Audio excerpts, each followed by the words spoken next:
શહેર police commissioner Shri Narsinh Kumar, DCP zone 4 ના પન્ના Momaya, crime બ્રાન્ચના DCP Jadeja, ACP બોજાણી, CTPI Chauhan સહિત ઉચ્ચ પોલીસ અધિકારીઓની ઉપસ્થિતિમાં સરસિયા તળાવની મુલાકાત લીધી હતી।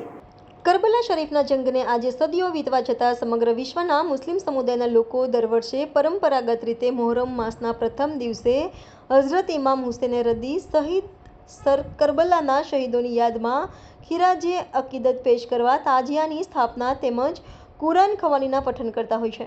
તારીખ 17 જુલાઈ 2024 બુધવારના રોજ આસુરા એટલે તાજિયા વિસર્જન હોય। આજે વડોદરા શહેર પોલીસ કમિશનર શ્રી નરસિંહ કુમારે, ડીસીપી ઝોન 4ના પન્ના મોમૈયા, ક્રાઇમ બ્રાન્ચના DCP Jadeja, ACP બોજાણી, CTPI Chauhan સહિત ઉચ્ચ પોલીસ અધિકારીઓની ઉપસ્થિતિમાં સરસિયા તળાવની મુલાકાત લીધી હતી।